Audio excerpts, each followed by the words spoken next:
ശിരൂരിൽ മണ്ണിടിച്ചിലിൽ മരിച്ച അർജുന വിട നൽകാൻ ഒരുങ്ങുകയാണ് ജന്മനാട്. മൃതദേഹം പൊതുദർശനത്തിന് ശേഷം വീട്ടുവളപ്പിൽ സംസ്കരിക്കാനുള്ള എല്ലാ ഒരുക്കങ്ങളും പൂർത്തിയായിക്കൊണ്ടിരിക്കുന്നു. വഴിയരികിൽ നിരവധി പേരാണ് അന്ത്യാഞ്ജലി അർപ്പിച്ചത്. കണ്ണാടിക്കൽ ജംഗ്ഷനിൽ നിന്ന് വീട്ടിലേക്ക് നടന്ന വിലാപയാത്രയിൽ പ്രിയപ്പെട്ടവർ അണിചേർന്നു. റിയാസ് KMR ഇപ്പോഴത്തെ വിവരങ്ങൾ അവിടെ നിന്ന് പങ്കുവയ്ക്കുന്നു. ഇപ്പോൾ അവിടെ കാണുന്ന ദൃശ്യങ്ങൾ പ്രേക്ഷകരെ കാണിച്ചുകൊണ്ട് തന്നെ റിയാസ് വിവരങ്ങൾ പങ്കുവയ്ക്കുകയാണ്. ഇപ്പോൾ അർജുന്റെ അവസാന നിമിഷങ്ങളാണ് നമുക്ക് കാണാൻ കഴിയുന്നത്. അർജുന്റെ പൊതുദർശനം ഇവിടെ വീട്ടിൽ ഏകദേശം അന്തിമഘട്ടത്തിലാണ്. ഈ പൊതുജനങ്ങളെല്ലാം തന്നെ അവസാനമായി അർജുന് അന്തിമോപചാരം അർപ്പിച്ചു. രാവിലെ 10 മണിയോടുകൂടിയെങ്കിലും ഈ സംസ്കാരം പൂർത്തിയാകുമെന്നായിരുന്നു ആദ്യം കരുതിയിരുന്നത്. പക്ഷേ അതും പിന്നിട്ട് 1 മണിക്കൂറിലധികം നേരത്തെ നിശ്ചയിച്ചതിലും 1 മണിക്കൂറിലധികം നേരം ഈ പൊതുദർശനം നീളുന്ന ഒരു കാഴ്ചയാണ് നമുക്ക് കാണാൻ കഴിഞ്ഞത്. രാവിലെ വടകര അഴിയൂരിലുള്ള കോഴിക്കോട് ജില്ലാ അതിർത്തിയിലാണ് കേരളം ഈ ഭൗതികദേഹം ഏറ്റുവാങ്ങിയത്. വനം മന്ത്രി AK ശശീന്ദ്രനായിരുന്നു സംസ്ഥാനത്തിന് വേണ്ടി അർജുന്റെ മൃതദേഹം ഏറ്റുവാങ്ങിയത്. അതിനുശേഷം ആംബുലൻസിൽ വന്ന വിലാപയാത്ര അത് പൂളാടിക്കുന്നിലെത്തിയപ്പോൾ അർജുന്റെ പ്രിയപ്പെട്ട സഹപ്രവർത്തകർ ലോറി ഡ്രൈവർമാർ അർജുന് അവിടെ വെച്ച് അന്തിമ അഭിവാദ്യം അർപ്പിച്ചു. തുടർന്ന് അവിടെ നിന്നും പൂളാടിക്കുന്നിൽ നിന്നും നേരെ കണ്ണാടിക്കലിലേക്ക് വന്ന ഈ ഒരു യാത്രയ്ക്ക് നാട്ടുകാർ അന്ത്യാഭിവാദ്യം അർപ്പിക്കുന്ന വളരെ സങ്കടകരമായ ഒരു കാഴ്ചയ്ക്കും നമ്മൾ സാക്ഷിയായി. അവിടെ കണ്ണാടിക്കലിൽ അർജുൻ കളിച്ചു നടന്നിരുന്ന അർജുൻ വളർന്ന ഈ മണ്ണിലേക്ക് അർജുൻ വരുമ്പോൾ പലരുടെയും കണ്ണുകൾ ഈറനണിയുന്നൊരു കാഴ്ച. റോഡിൽ അമ്മമാരടക്കം കുട്ടികളടക്കം അർജുനെ അവസാനമായി ഒരു നോക്ക് കാണാൻ കഴിയുമോ എന്ന പ്രതീക്ഷയോടെ കാത്തിരിക്കുന്ന ഒരു കാഴ്ച നമുക്ക് കാണാൻ കഴിഞ്ഞു.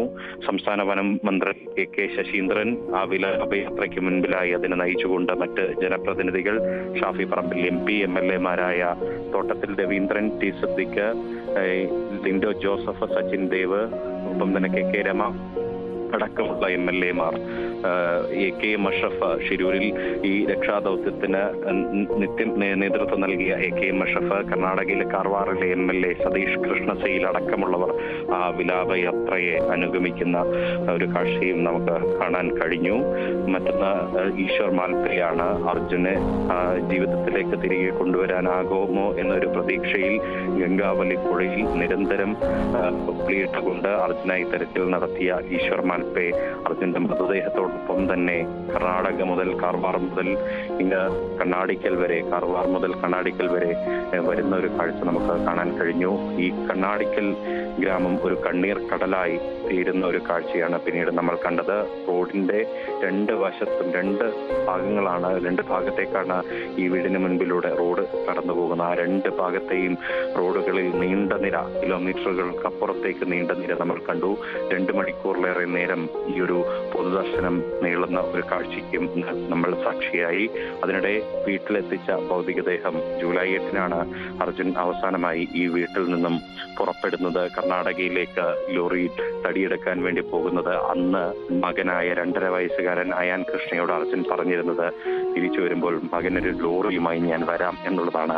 പക്ഷേ അയാൻ കൃഷ്ണയ്ക്ക് അറിയില്ല അച്ഛൻ ഇപ്പോഴും എന്താണ് സംഭവിച്ചതെന്ന് അറിയാനുള്ള പ്രായം ആ കുഞ്ഞിനായിട്ടില്ല. ആ കുഞ്ഞ് പ്രതീക്ഷയോടെ കാത്തിരുന്ന ആ കുഞ്ഞിന് മുൻപിലേക്ക് വന്നത് അച്ഛന്റെ ചേതനയറ്റ ജീവനറ്റ ശരീരമായിരുന്നു എന്നുള്ള ഏറ്റവും വേദനിപ്പിക്കുന്ന മറ്റൊരു കാഴ്ച കൂടി നമ്മൾക്ക് കണ്ടു. പിന്നീട് അടുത്ത ബന്ധുക്കൾക്ക് അച്ഛൻ പ്രേമൻ, അദ്ദേഹം കഴിഞ്ഞ ദിവസം വീട്ടിൽ വെച്ച് വീണ് പരിക്കേറ്റ് കിടപ്പിലാണ്. അദ്ദേഹത്തിന് മകനെ ഒരു നോക്ക് കാണാനായി, ഒപ്പം തന്നെ കുടുംബത്തിന്റെ ചടങ്ങുകൾ തീർക്കാനായി ആ ഭൗതികദേഹം ആദ്യം വീട്ടിനകത്തേക്കാണ് കയറ്റിയത്. അവിടെ ഭാര്യ കൃഷ്ണപ്രിയയും മകൻ അയാൻ കൃഷ്ണയും അമ്മ ഷീലയും എല്ലാം തന്നെ മകന് അന്ത്യചുംബനമർപ്പിച്ച് പൊട്ടിക്കരയുന്ന കാഴ്ച ആരുടെയും കരളലിയിപ്പിക്കുന്നതായിരുന്നു. നമ്മുടെ കണ്ണുകൾ പോലും ഇറഞ്ഞണിഞ്ഞു പോയ നിമിഷമായിരുന്നു അത് കഴിഞ്ഞ് അടുത്ത ബന്ധുക്കൾക്ക് അന്തിമോപചാരം അർപ്പിക്കാനുള്ള ആ സമയവും കഴിഞ്ഞാണ് പിന്നീട് വീട്ടുമുറ്റത്ത് പ്രത്യേകം തയ്യാറാക്കിയ പന്തലിൽ അർജുന്റെ ഭൗതികദേഹം വെച്ചത്. അവിടെയാണ് നാട്ടുകാരായ ആളുകൾ അർജുനെ സ്വന്തം വീട്ടുകാരനായി കരുതിയ ഓരോ മലയാളിക്കും അവസാനമായി അന്തിമോപചാരം അർപ്പിക്കാനുള്ള അവസരമുണ്ടായിരുന്നത്. പലരുടെയും കണ്ണുകൾ നനഞ്ഞുകൊണ്ടു പോകുന്ന ഒരു കാഴ്ച അവിടെയും നമുക്ക് കാണാൻ കഴിഞ്ഞു.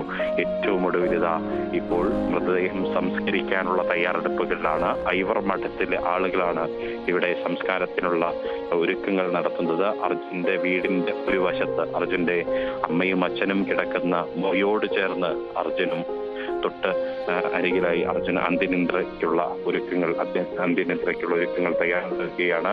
അതിന്റെ തൊട്ട് താഴെയാണ് അർജുൻ അധ്വാനിച്ച് വില കൊടുത്തു വാങ്ങിയ ഭൂമിയുള്ളത്. ആ ഭൂമിക്കരികിലാണ് അർജുന് അന്ത്യനിദ്ര. അർജുൻ തന്റെ വിയർപ്പ് കൊണ്ടുണ്ടാക്കിയ വീട്, അർജുന്റെയും വിയർപ്പ് കൊണ്ടുണ്ടാക്കിയ കുടുംബ വീടിനരികിൽ അതിന്റെ ചാരത്ത് അർജുൻ അന്ത്യനിദ്രയ്ക്കായി ഒരുങ്ങുകയാണ്. ചടങ്ങുകൾ പൂർത്തിയാകാൻ ഇനി അധികം സമയം ഇല്ല എന്നാണ് മതപരമായ വിശ്വാസ ചടങ്ങുകൾ കണ്ടിട്ടുള്ളവർക്ക്, സംസ്കാര ചടങ്ങുകൾ കണ്ടിട്ടുള്ളവർക്ക് ഈ ദൃശ്യങ്ങൾ കാണുമ്പോൾ ഇപ്പോൾ മനസ്സിലാക്കാൻ കഴിയുക. അർജുന്റെ കുടുംബം മതപരമായ വിശ്വാസങ്ങളിൽ അഗാധമായിട്ടുള്ള താല്പര്യമുള്ളവർ ആയതുകൊണ്ടാണ് മതപരമായ രീതിയിൽ മൃതദേഹം സംസ്കരിക്കാൻ ഇപ്പോൾ ഒരുക്കങ്ങൾ നടക്കുന്നത്. ഭാരതപ്പുഴയുടെ തീരത്തുള്ള തിരുവില്ലാമലയിലെ ഐവർ മഠത്തിലെ ശ്മശാനം സൂക്ഷിപ്പുകാർ, അതിൻ്റെ നടത്തിപ്പുകാർ, അവരിൽ നിന്നാണ് ഒരു സംഘം എത്തി ഇപ്പോൾ മതപരമായ ചടങ്ങുകൾ നിലനിർത്തിക്കൊണ്ട് സംസ്കാര ചടങ്ങുകൾ നടത്താൻ ഉള്ള ഒരുക്കങ്ങൾ പൂർത്തിയാക്കിക്കൊണ്ടിരിക്കുന്നത്. ജോസഫ് കൂടി ചേരുന്നു അവിടെ നിന്ന്. ജോസഫ്, ഇന്ന് രാവിലെ മുതൽ ഈ നിമിഷം വരെ ഏത് രീതിയിലാണ് ജനം ഈ ഒരു വിലാപയാത്രയെയും അതിനെ തുടർന്നുള്ള കുടുംബത്തിലുള്ള കൂടിച്ചേരലിനെയും ഒക്കെ കണ്ടത്? ബനേഷ്, അക്ഷരാർത്ഥത്തിൽ ഈ വീടും പരിസരവും കണ്ണീർ കടലായി തീരുന്നൊരു കാഴ്ചയാണ് കാണാൻ സാധിച്ചത്. ഹൃദയഭേദകമായ കാഴ്ചകളാണ് ഈ ജോസഫ്, ഈ വാർത്ത കണ്ടുകൊണ്ടിരിക്കുന്ന പ്രേക്ഷകരിൽ ചിലരെങ്കിലും സംശയിക്കും, മാധ്യമപ്രവർത്തകർക്ക് ചില പദാവലികളുണ്ട്. കണ്ണാടിക്കൽ എന്ന ആണ് ആ ഗ്രാമത്തിൻ്റെ പേര് എന്നതുകൊണ്ട് കണ്ണാടി എന്ന വാക്കിനോട് ചേരുന്ന രീതിയിൽ കണ്ണീർ കടൽ എന്ന വാക്കൊക്കെ ഒരു ആലങ്കാരികതയ്ക്ക് വേണ്ടി ഉപയോഗിക്കുന്നതാണ് എന്ന് പലരും തെറ്റിദ്ധരിച്ചേക്കാം. അതല്ല, ആ ആൾക്കൂട്ടം കണ്ടാൽ മറ്റൊരു വാക്കുമില്ല എന്നാണോ പറയേണ്ടത്? ബനേഷ്, തീർച്ചയായും കണ്ണീർ കടലായി തീരുകയാണ് ഈ കണ്ണാടിക്കൽ ഗ്രാമമെന്ന് അക്ഷരാർത്ഥത്തിൽ ശരിവെക്കുന്ന ദൃശ്യങ്ങളാണ് നമുക്ക് ഇവിടെ നിന്ന് കാണാൻ സാധിക്കുന്നത്. നാടൊന്നടങ്ങും എന്ന് പറയുന്നതിനേക്കാൾ ഉപരി നാടൊട്ടാകെ എന്ന് അക്ഷരാർത്ഥത്തിൽ ഇവിടെ തെളിയിച്ചു കഴിഞ്ഞു. അങ്ങനെ ഒരു നാട് മൊത്തം ഈ ഇവിടെ അർജുനെ കാണാൻ എത്തിച്ചേർന്നു എന്നുള്ളത് വളരെ ഇത്തരത്തിൽ ഈ അർജുനെ എത്രത്തോളം സ്നേഹിച്ചിരുന്നു ഈ നാട്, എത്രത്തോളം കരുതിയിരുന്നു നാട്, അർജുന് വേണ്ടി എത്രത്തോളം പ്രതീക്ഷയോടെ ഈ നാട് ഒരുങ്ങിയിരുന്നു എന്ന് വ്യക്തമാക്കുന്നതാണ്. എന്തായാലും ഇന്നലെ വൈകിട്ട് 6 മണിയോട് കൂടിയാണ് കാർവാറിൽ നിന്ന് അർജുനെ വഹിച്ചുള്ള ആംബുലൻസ് കർണാടകയിലെ ശിരൂരിൽ നിന്നും കാർവാറിൽ നിന്ന് പുറപ്പെടുന്നത്. ആ പുറപ്പെടുന്ന സമയം മുതൽ കണ്ണീരിന്റെ ചാലുകൾ തന്നെയായിരുന്നു ഇത്തരത്തിൽ പാതയോരങ്ങളിൽ മുഴുവൻ കാണാനായത്. കാരണം ഈ അവിടെ മുതൽ ഇവിടം വരെ ഇത്തരത്തിൽ ഈ പാതയോരങ്ങളിൽ നിൽക്കുന്ന ആ മനുഷ്യന്റെ കാഴ്ച, അത് ഈ അർജുനെ എത്രത്തോളം അടയാളപ്പെടുത്തി എന്ന് കൂടി സൂചിപ്പിക്കുന്നതാണ്. ഈ കഴിഞ്ഞ കാലങ്ങളിൽ ഏറ്റവും കൂടുതൽ മലയാളികൾ അടയാളപ്പെടുത്തിയ ഒരു മനുഷ്യരിൽ ഒരാൾ, ഒരുപക്ഷെ സാധാരണക്കാരായ ഒരാൾ, അത് അർജുനല്ലാതെ മറ്റാര് എന്നുള്ളത് വലിയൊരു ചോദ്യചിഹ്നമായി തന്നെ നിൽക്കുന്നു. ഒരു സാധാരണക്കാരനായ ഒരു വ്യക്തി, കുടുംബവും സുഹൃത്തുക്കളുമായി മാത്രം ബന്ധമുണ്ടായിരുന്ന ഒരു വ്യക്തി. പക്ഷേ കഴിഞ്ഞ 72 ദിവസങ്ങൾ കൊണ്ട് ഒരു പരിചിതമില്ലാത്ത ആളുകൾക്ക് പോലും, ഒരു വാക്കുകൊണ്ടോ ഒരു നോട്ടം കൊണ്ടോ പോലും സൗഹൃദം ഇല്ലാതിരുന്ന ആളുകൾക്ക് പോലും എല്ലാമായി തീർന്ന ഒരു കാഴ്ചയാണ് നമുക്കിവിടെ കാണാൻ സാധിച്ചത്. അങ്കോളയിൽ നിന്ന് യാത്ര പുറപ്പെടുമ്പോൾ ജഗന്നാഥിന്റെ കുടുംബവും അവിടെ എത്തിയിരുന്നു. വളരെ വികാരഭരിതമായിട്ടാണ് അവരും പ്രതികരിച്ചത്. കാരണം അർജുൻ തന്റെ ഏട്ടനെ പോലെയാണ് എന്ന് ജഗന്നാഥിന്റെ മകൾ ഹൃതിക പലപ്പോഴും പറയും. കാരണം ഈ 72 ദിവസം അവർ ആ ഗംഗാവലി പുഴയിൽ ഒരുമിച്ച് പരസ്പരം കഥകൾ പറഞ്ഞ് ഉണ്ടാകാം. അത്തരത്തിൽ ഉള്ള ചിന്തകളൊക്കെ ആയിരിക്കാം ഒരു പക്ഷേ ഈ ജഗന്നാഥിന്റെ മകൾ ഹൃതികയെ കൊണ്ട് ഇത്തരത്തിലൊക്കെ പറയിപ്പിക്കാൻ പ്രേരിപ്പിച്ചതെന്ന് തോന്നുന്നു.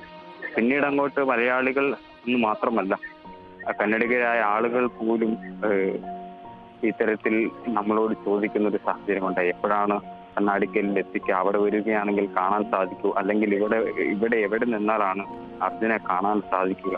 ആദ്യഘട്ടങ്ങളിൽ കർണാടക സർക്കാരിന്റെ ഒരു പ്രത്യേക തീരുമാനമുണ്ട്. അതായത് പകൽ സമയങ്ങളിൽ കർണാടകയിൽ നിന്ന് കൊണ്ടുപോകണം, അതായത് അവിടുത്തെ ആളുകൾക്ക് അർജുനെ കാണണം എന്നൊരു ആഗ്രഹമുണ്ടായിരുന്നു. അങ്ങനെ ആണ് ആദ്യഘട്ടങ്ങളിൽ തീരുമാനിച്ചത്. പിന്നീട് ആ കുടുംബം അത്തരത്തിൽ ഈ ഒരു കാര്യത്തിൽ അനുകൂലമായിട്ടുള്ളൊരു നിലപാട് സ്വീകരിക്കാതെ വരികയും പിന്നീടാണ് ഈ കുടുംബത്തിന്റെ ആഗ്രഹപ്രകാരം ആവശ്യപ്രകാരം വൈകിട്ട് 6 മണിയോടുകൂടി അവിടെ നിന്നും മൃതദേഹം വഹിച്ച് രാവിലെ 8 മണിയോടുകൂടി ഈ കണ്ണാടിക്കലിലെ വീട്ടിലെത്തിക്കാൻ തീരുമാനിച്ചിട്ടുണ്ട്. നമ്മൾ ഓരോ ദിവസവും ദൗത്യം പൂർത്തിയാക്കി ഈ ദൗത്യത്തിന്റെ ഇടവേളകളിൽ ഈ ഗ്രാമവഴികളിലൂടെ സഞ്ചരിക്കുന്ന സാഹചര്യങ്ങളിലെല്ലാം ഇവർ ഒന്നടങ്കം ചോദിക്കും ഈ അർജുന്റെ കുടുംബത്തെക്കുറിച്ചും അർജുനെ കിട്ടിയോ എന്നതടക്കം. കടകളിൽ ജിതിനുമായി ഒപ്പം കടകളിൽ പോകുന്ന സമയത്ത് അവർ ജിതിന്റെ പക്കൽ അർജുന്റെ മകന് നൽകുവാനായി സ്വീറ്റ്സും മറ്റു പലഹാരങ്ങളും മറ്റു പഴങ്ങളും സ്നേഹത്തോടെ നൽകും. അതും സാധാരണക്കാരായ മനുഷ്യർ, വലിയ വിദ്യാഭ്യാസമോ സാമ്പത്തിക ഭദ്രതയോ ഒന്നുമില്ലാത്ത കൃഷിക്കാരായ മനുഷ്യർ, ഗോത്ര വിഭാഗത്തിൽപ്പെട്ട മനുഷ്യർ, അങ്ങനെ സാധാരണക്കാരായ ആളുകൾ പോലും ഏറ്റെടുത്തൊരു പേരാണ് അർജുൻ. ലോറി എന്നൊരു പേര് കേൾക്കുമ്പോൾ ആദ്യം കുട്ടികളുടെ മനസ്സിലേക്ക് ഓടി വരുന്നൊരു പേരിപ്പോൾ എനിക്ക് തോന്നുന്നു അത് അർജുന്റെ പേരായിരിക്കും. കാരണം ഈ അർജുനെ പോലെ ഒരു ട്രക്ക് ഡ്രൈവർ ആകണം എന്നൊക്കെ ഒരു കുട്ടി കഴിഞ്ഞ ദിവസം സോഷ്യൽ മീഡിയയിലൊക്കെ പറയുന്നത്. കാരണം lorry is equal to Arjun എന്നായിരിക്കുന്നു ഈ 72 ദിവസം കൊണ്ട് എന്ന് തോന്നുന്നു. കാരണം അത്രമേൽ ആഴമായി അടയാളപ്പെടുത്തിയ ഒരു സാധാരണക്കാർ, അത്രമേൽ സ്നേഹാതുരമായ വിടവാങ്ങൽ നൽകിയ ഒരു മനുഷ്യൻ ഈ മലയാളത്തിന്റെ ചരിത്രത്തിൽ വേറെ ആരും തന്നെ ഉണ്ടാകുമെന്ന് തോന്നുന്നില്ല. കാരണം ഇത്രയും സാധാരണ നിലയിൽ ജീവിച്ചിരുന്ന ഒരു വ്യക്തി ആണ്. അദ്ദേഹത്തിന് മറ്റു ഫെയിമുകളൊന്നും ഇല്ലാത്തൊരു വ്യക്തി കൂടിയൊക്കെ തന്നെ. അതുകൊണ്ട് തന്നെയായിരിക്കും ഇദ്ദേഹത്തിന്റെ വിടവാങ്ങൽ ഏറെ വൈകാരികവും കണ്ണും നനയിപ്പിക്കുന്നതുമായി തീരുന്നത്. കുടുംബത്തെ സംബന്ധിച്ചിടത്തോളം എല്ലാവർക്കും പ്രിയപ്പെട്ടവനായിരുന്നു അർജുൻ. ഓരോരുത്തർക്കും ഓരോ കഥകൾ പറയാനുണ്ട്. ആ കഥകൾ എപ്പോഴും നല്ല ഓർമ്മകൾ സമ്മാനിക്കുന്ന കഥകൾ തന്നെയാണ്, അവരുടെ അനുഭവങ്ങൾ തന്നെയാണ്. ഓരോ നിമിഷത്തെയും ഓർത്തെടുക്കാൻ ശ്രമിക്കുമ്പോഴും കണ്ണിൽ നിന്ന് കണ്ണുനീർ ധാരകൾ ഓരോ കുടുംബാംഗങ്ങളുടെയും കണ്ണിൽ നിന്ന് പൊടിയുന്നത് കാണാൻ സാധിക്കും. ആദ്യഘട്ടങ്ങളിൽ ജിതിനും സഹോദരനും ആയിരുന്നു ഗംഗാവാലി പുഴയോരത്തും ഉണ്ടായിരുന്നു. ആ ഘട്ടങ്ങളിലെല്ലാം ഇവരുമായിട്ടുള്ള സൗഹൃദ സംഭാഷണങ്ങളിലെല്ലാം അർജുനെ ഓർത്തെടുക്കാൻ എപ്പോഴും ശ്രമിച്ചിരുന്നു. ജിതിനും അഭിജിത്ത് അടക്കമുള്ള ആളുകൾ എപ്പോഴും ശ്രമിച്ചിരുന്നു. മാത്രമല്ല ഈ ലോറിയുടെ ഉടമയായിട്ടുള്ള മുബീനുമായിട്ട് അഗാധമായിട്ടുള്ള ഒരു ബന്ധമായിരുന്നു അർജുനുണ്ടായത്. കാരണം അർജുനും മുബീനും ഒരേ സ്വഭാവമായിരുന്നു. അവര് എപ്പോഴും ഒരേ കാര്യങ്ങൾ ചെയ്യാൻ ഇഷ്ടപ്പെട്ടിരുന്ന ഒരാൾ കൂടിയാണ്. തനിക്ക് പുതിയ വാഹനം ലഭിക്കുമ്പോൾ, പുതിയൊരു വാഹനം മേടിക്കുമ്പോൾ മുബീൻ ആദ്യം ഏൽപ്പിച്ചു കൊടുത്തിരുന്നത് അർജുനായിരുന്നു. കാരണം അത്രമേൽ വിശ്വസ്തനായിരുന്നു, അത്രമേൽ ഭംഗിയോടെ, അത്രയേ സൂക്ഷ്മതയോടുകൂടി ആ വാഹനത്തെ കൈകാര്യം ചെയ്യുകയും ആ വാഹനത്തെ പാലിച്ചു വരികയും ചെയ്ത ഒരാൾ കൂടിയാണ് അർജുൻ. മുബീൻ എപ്പോഴും ഓർക്കുന്നു മറ്റു ഡ്രൈവർമാർക്കും ഒരു സഹായമായിരുന്നു മുബീൻ. കഴിഞ്ഞ ദിവസങ്ങളിലൊക്കെ മുബീൻ തിരക്കിട്ട് ഇത്തരത്തിൽ തന്റെ മറ്റ് ഡ്രൈവർമാർക്ക് വഴി പറഞ്ഞു കൊടുക്കും ഒക്കെ നമ്മൾ കണ്ടതാണ്. അപ്പോൾ മുബീന്റെ കണ്ണിൽ നിന്ന് കണ്ണുനീർ വീഴുന്നുണ്ടായിരുന്നു. അർജുൻ ഉണ്ടായിരുന്നെങ്കിൽ ഇതെല്ലാം അർജുൻ ചെയ്തുകൊണ്ടിരുന്നതാണ്. ഏത് വഴിയാണ് നല്ലത്, ഈ ഏത് വഴി പോകണം എന്നൊക്കെ പറഞ്ഞു കൊടുത്തുകൊണ്ടിരുന്നത് അർജുനാണ്. ഈ അർജുന്റെ ഒരു കുറവ് അത് ഞാൻ എങ്ങനെ നികത്തുമെന്ന് മുബീൻ പലപ്പോഴും വികാരാതീതനായി ചോദിക്കുന്നുണ്ട്. മാധ്യമങ്ങളുടെ മുമ്പിൽ വളരെ പരിമിതമായി മാത്രം പ്രത്യക്ഷപ്പെട്ടിട്ടുള്ള ഒരാൾ കൂടിയാണ് മുബീൻ. സത്യത്തിൽ അർജുനുമായി ഏറ്റവും കൂടുതൽ ഹൃദയബന്ധം ഉണ്ടായിരുന്നത് കുടുംബത്തിൽ ഒരാൾക്ക് പുറമെ എന്ന് ചോദിച്ചു കഴിഞ്ഞാൽ അത് ഒരുപക്ഷെ ഈ ലോറിയുടെ ഉടമയായിട്ടുള്ള മുബീൻ തന്നെയായിരിക്കും. കാരണം അവർ തമ്മിലുള്ള പ്രായത്തിന്റെ സാമ്യതയും ആ ഒരു ചിന്താഗതികളുടെയൊക്കെ സാമ്യതയൊക്കെ ആയിരിക്കാം. എങ്കിൽ പോലും ഇത്തരത്തിൽ ഈ നല്ലൊരു മുതലാളി ബന്ധമായിരുന്നില്ല. എപ്പോഴും അവൻ സഹപ്രവർത്തകൻ എന്ന രീതിയിൽ തന്നെയാണ് എപ്പോഴും മുബീനും അർജുനും പരസ്പരം നോക്കിക്കണ്ടത്. പക്ഷേ കാലം സമ്മാനിച്ചത് തീർത്തും നിരാശ നൽകുന്നതാണ്. എങ്കിൽ പോലും നല്ല ഓർമ്മിക്കാനാകുന്ന, ജീവിതാവസാനം വരെ സൂക്ഷിക്കാനാവുന്ന നല്ല ഒരുപാട് ഓർമ്മകൾ അർജുൻ എല്ലാവർക്കും സമ്മാനിച്ചിട്ടുണ്ട് എന്നുള്ളത് അക്ഷരാർത്ഥത്തിൽ ഈ കണ്ണാടിക്കലിലെ ഈ ഗ്രാമത്തിലേക്ക് എത്തിച്ചേരുമ്പോൾ എനിക്ക് ബോധ്യപ്പെട്ടൊരു കാര്യം കൂടിയാണ്. അങ്കോളയിലെ ഗംഗാവാലി പുഴയോരത്ത് നിൽക്കുമ്പോഴും അർജുനെ കുറിച്ച് അധികം കേട്ടിരുന്നില്ല. പക്ഷേ ചില അനുഭവ കഥകൾ, ചില സൗഹൃദ സംഭാഷണങ്ങളിൽ നിന്ന് ലഭിക്കുന്നത് അല്ലാതെ.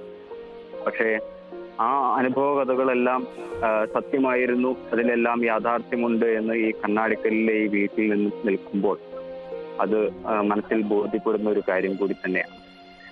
ഇപ്പോൾ ആളുകൾ വീണ്ടും എത്തിക്കൊണ്ടിരിക്കുകയാണ് ഈ മൃതദേഹം അവസാനമായി ഒന്ന് കാണുവാൻ, ആത്മശാന്തി നേർന്ന് പ്രാർത്ഥിക്കുവാൻ, അന്തിമോപചാരം അർപ്പിക്കുവാൻ, അവസാനമായി തന്റെ പ്രിയ സുഹൃത്തിനെ, സഹപാഠിയെ,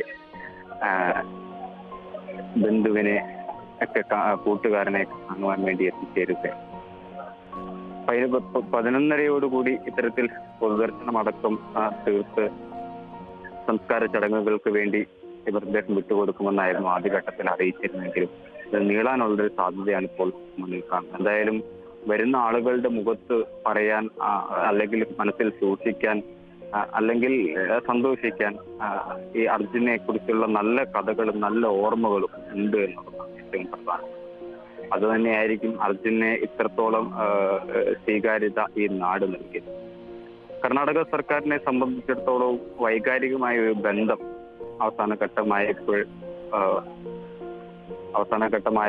ഘട്ടത്തിൽ ഇത്തരത്തിൽ വൈകാരികമായ ഒരു ബന്ധം അർജുനുമായിട്ടുണ്ടായി എന്ന് നമുക്ക് ബോധ്യപ്പെടുന്നു. ആദ്യഘട്ടങ്ങളിൽ നമുക്കറിയാം ചില പരിമിതികൾ ഉണ്ടായിരുന്നു. പക്ഷെ അവസാന ഘട്ടമായപ്പോഴേക്കും അർജുന്റെ കുടുംബം ഞങ്ങളുടെ കുടുംബം എന്നൊരു രീതിയിലേക്ക് കർണാടക എത്തി. ആദ്യത്തെ 2 ഘട്ടങ്ങളും നമ്മളുടെ ആവശ്യപ്രകാരം നടത്തിയതാണ്.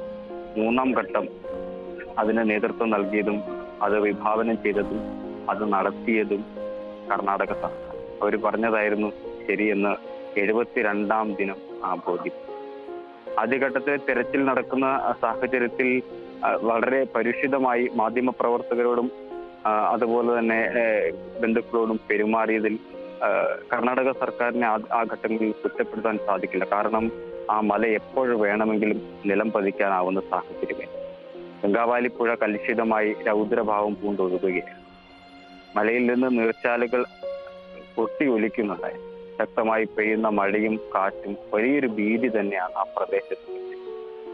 അവിടെ നിന്ന് മാറ്റി നിർത്തിയപ്പോൾ ഒരു സങ്കടം തോന്നി. ഈ അർജുനെ കുറിച്ചുള്ള ചിന്തകൾ മനസ്സിനെ വേട്ടയാടി. പക്ഷെ അത് കർണാടക സർക്കാരിന്റെ ഒരു കരുതൽ കൂടിയായിരുന്നു. ആദ്യഘട്ടങ്ങളിൽ തന്നെ കർണാടക സർക്കാരിന് വ്യക്തമായ ഒരു കാര്യം, ഈ ഗംഗാവാലി പുഴയിലേക്കാണ് ഈ ലോറി പതിച്ചതെങ്കിൽ ജീവനോടെ തിരിച്ചെത്തിക്കുക വളരെ പ്രയാസമേറിയതായിരിക്കും. അതുകൊണ്ട് തന്നെയാണ് കുടുംബത്തിന്റെ ആവശ്യപ്രകാരം കരയിൽ പരിശോധന നടത്താൻ ആദ്യഘട്ടങ്ങളിൽ കർണാടക സർക്കാർ തയ്യാറായത്. ഒരു സാധ്യതയുണ്ടെങ്കിൽ ആ സാധ്യതയെ തള്ളിക്കളയേണ്ടായിരുന്നു. 2-ാം ഘട്ടങ്ങളിലും നമ്മൾ ജോസഫ് അഗസ്റ്റിൻ, ഇപ്പോൾ അർജുന്റെ മൃതശരീരം ഫ്രീസറിൽ നിന്ന് പുറത്തേക്കെടുത്ത് പുഷ്പാലങ്കൃതമായി ചിതയിലേക്ക് വെക്കുകയാണ്. ചിതയിൽ വെച്ച് അവസാന കർമ്മങ്ങളിലേക്ക് തിരിയാനുള്ള ഒരുക്കങ്ങളാണിപ്പോൾ നടന്നുകൊണ്ടിരിക്കുന്നത്. മതവിശ്വാസപ്രകാരം ഈ നിമിഷങ്ങളിൽ പുരുഷന്മാർ മാത്രം മൃതശരീരത്തിൽ സ്പർശിച്ചിരിക്കുന്നു. സ്ത്രീകൾ കുറച്ച് മാറി നിൽക്കുന്ന അവസ്ഥ വരുന്നു. ജോസഫ് തന്നെ തുടരും. ഇപ്പോൾ മൃതസംസ്കാര ചടങ്ങുകളുടെ ഭാഗമായിട്ടുള്ള കർമ്മങ്ങൾ ഇവിടെ നടന്നുകൊണ്ടിരിക്കുകയാണ്. അതിനുള്ള തയ്യാറെടുപ്പുകളും മറ്റും ഈ അതിനെതിരെ കൊള്ളാനിരിക്കുന്നിടത്ത് പുരോഗമിക്കുകയാണ്. പൊതുദർശനം ഇപ്പോൾ അവസാനിപ്പിച്ചിരിക്കുന്നു. മറ്റ് കർമ്മങ്ങളിലേക്ക് ഐവർ മഠത്തിലെ ആളുകൾ എത്തി ഇതുമായി ബന്ധപ്പെട്ട കാര്യങ്ങൾ ചെയ്തുകൊണ്ടിരിക്കുകയാണ്. ഇപ്പൊ സമയത്തിനുള്ളിൽ തന്നെ 11:30 തന്നെ ഇത്തരത്തിൽ ഈ മറ്റ് സംസ്കാര ചടങ്ങുകൾ ആരംഭിക്കാൻ കഴിയുമെന്ന് തന്നെയാണ് പ്രതീക്ഷിക്കുന്നത്. അതുല്യ രാമചന്ദ്രൻ കൂടി തുടരുന്നു. അതുല്യ രാമചന്ദ്രൻ, അവിടെ ഇനി തീർത്തും മതപരമായ കാര്യങ്ങളാണ് നടക്കാനുള്ളത്. മന്ത്രോച്ചാരണങ്ങൾ, ആത്മശാന്തിക്കായിട്ടുള്ള പ്രാർത്ഥനകളെന്ന് ഒരു വിഭാഗം മതത്തിലുള്ളവർ വിശ്വസിക്കുന്ന കാര്യങ്ങൾ. അതുല്യ. ബനേഷ്, ഇപ്പോൾ പൊതുദർശനം അവസാനിച്ച് അവിടെ നിന്നും അർജുൻ്റെ മൃതദേഹം ചിതയിലേക്ക് എടുക്കുകയാണ്. 1 മണിക്കൂറായിരുന്നു പൊതുദർശനം നേരത്തെ പറഞ്ഞിരുന്നത് എങ്കിലും വിചാരിച്ചതിലും നേരത്തെ തന്നെ പൊതുദർശനം ആരംഭിച്ചിരുന്നു. അതിലും ശേഷം ആ 1 മണിക്കൂറും നീണ്ടിപ്പോൾ 11:30 വരെ 2 മണിക്കൂറോളം അല്ലെങ്കിൽ 2.5 മണിക്കൂറോളം പൊതുദർശനം നീണ്ടു നിന്നിരുന്നു. ഇപ്പോൾ ആ പൊതുദർശനം അവസാനിപ്പിച്ച് അർജുൻ്റെ വീട്ടുവളപ്പിൽ തന്നെ വീടിനോട് ചേർന്ന് സജ്ജീകരിച്ചിട്ടുള്ള അല്ലെങ്കിൽ വീടിനോട് ചേർന്ന് തയ്യാറാക്കിയിട്ടുള്ള ആ ഒരു സംസ്കാര സ്ഥലത്തേക്ക് അർജുൻ്റെ മൃതദേഹം എടുത്തിരിക്കുകയാണ്. അർജുൻ്റെ ഇളയ സഹോദരനായ അഭിജിത്താണ് മരണാനന്തര കർമ്മങ്ങൾ ചെയ്യുക എന്ന് കുടുംബം നേരത്തെ അറിയിച്ചിരുന്നു. ഇപ്പോൾ അർജുൻ്റെ സഹോദരനും സഹോദരി ഭർത്താവ് ജിതിനും അടക്കമുള്ളവർ മറ്റ് ബന്ധുക്കളും ചേർന്ന് സംസ്കാര ചടങ്ങുകളിലേക്ക് കടന്നിരിക്കുകയാണ്.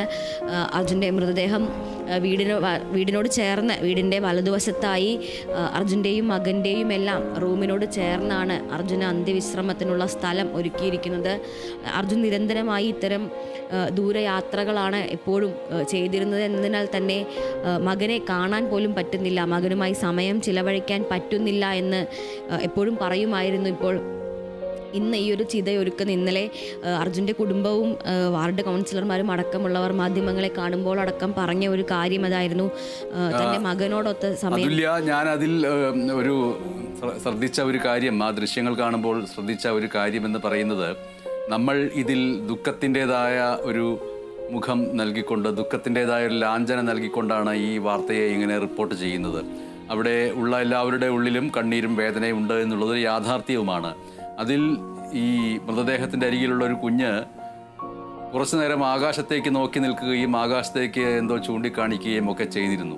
അതായത് ഏതോ ഒരു മാധ്യമത്തിൻ്റെ ഡ്രോൺ ക്യാമറ മൃതദേഹം സംസ്കരിക്കപ്പെടുന്നത് കാണുന്നതിന് വേണ്ടി, ചിത്രീകരിക്കുന്നതിന് വേണ്ടി പറന്നുയർന്നപ്പോൾ അതിലേക്ക് കൗതുകത്തോടു കൂടി നോക്കുകയും അതിനെ ചൂണ്ടിക്കാണിക്കുകയും ചെയ്യുന്ന കുഞ്ഞാണ്.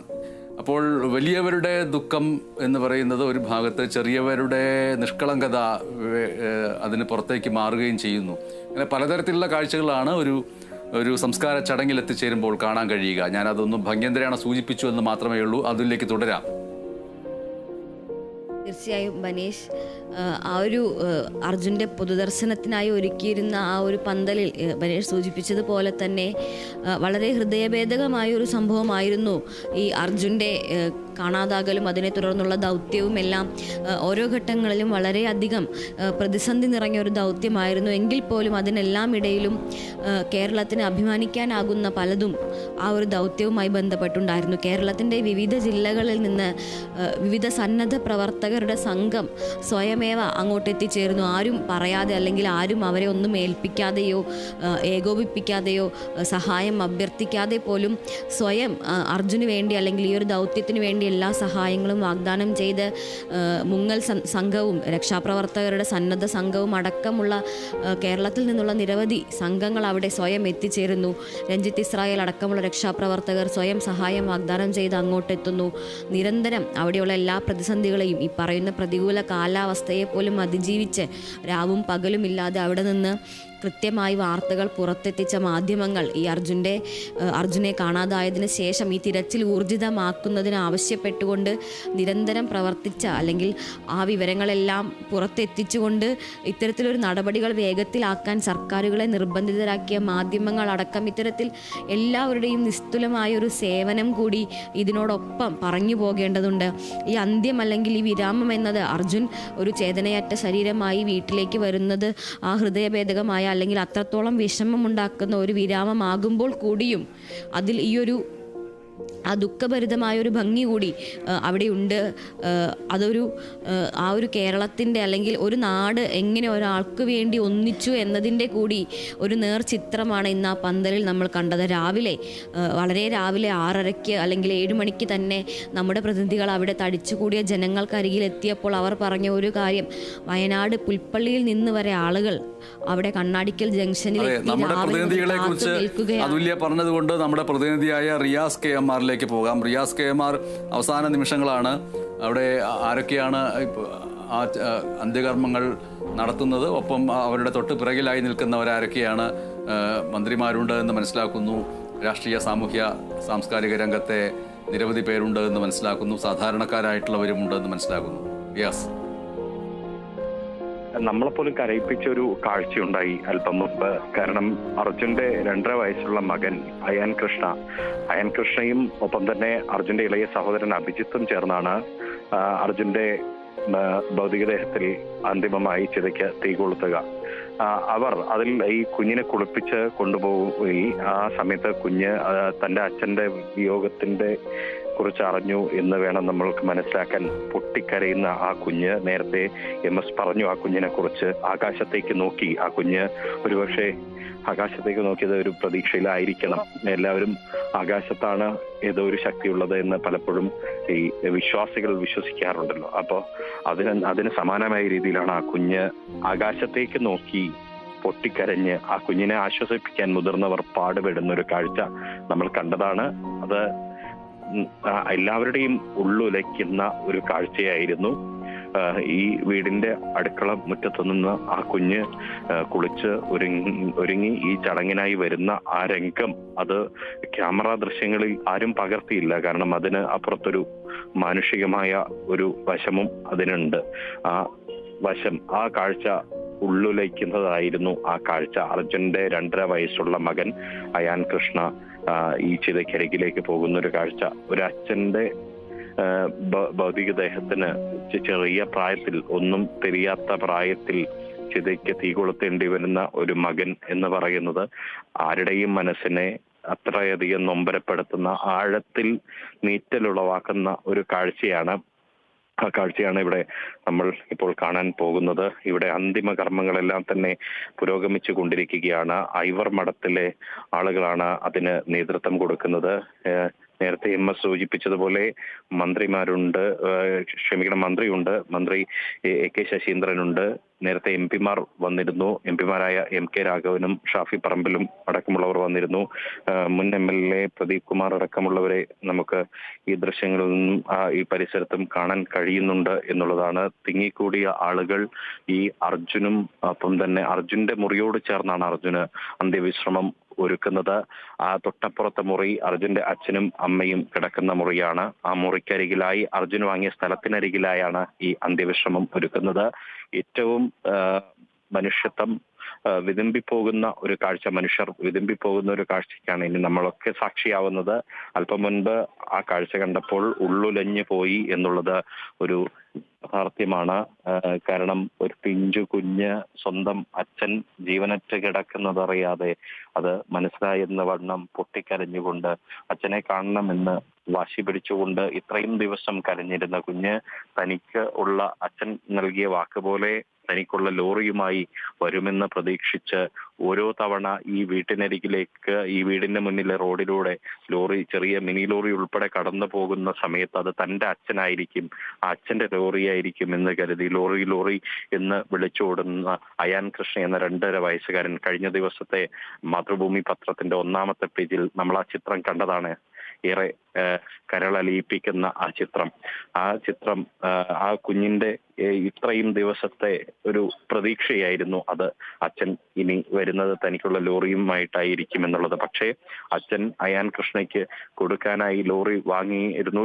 ആ അയാൻ കൃഷ്ണയുടെ ഓർമ്മയ്ക്കായി ഒരു ലോറി സ്ഥിരമായി അർജുൻ തന്റെ ലോറിക്കകത്ത് സൂക്ഷിക്കുമായിരുന്നു. ആ ലോറി അവശേഷിപ്പിച്ചു. പക്ഷേ അച്ഛൻ തിരികെ വന്നത് ചേതനയറ്റ ശരീരവുമായാണ്. ആ അച്ഛന്റെ ചിതയ്ക്കാണ് 2.5 വയസ്സുകാരനായ അയാൻ അല്പസമയത്തിനകം തീ കൊളുത്താനായി പോകുന്നത്. ജോസഫ് അഗസ്റ്റിൻ അവിടെ നിന്ന് പറയാൻ പോകുന്നതും റിയാസ് പറഞ്ഞതിൽ നിന്ന് വ്യത്യസ്തമായിട്ടുള്ള കാര്യങ്ങളായിരിക്കില്ല. എങ്കിലും ജോസഫ് അഗസ്റ്റിൻ കാണുന്നത് പോലെ ആയിരിക്കില്ല ഒരു മരണ സംസ്കാര ചടങ്ങുകളെ ജോസഫ് അഗസ്റ്റിൻ വ്യത്യസ്തമായി കാണുന്നത്. ജോസഫ് അഗസ്റ്റിൻ,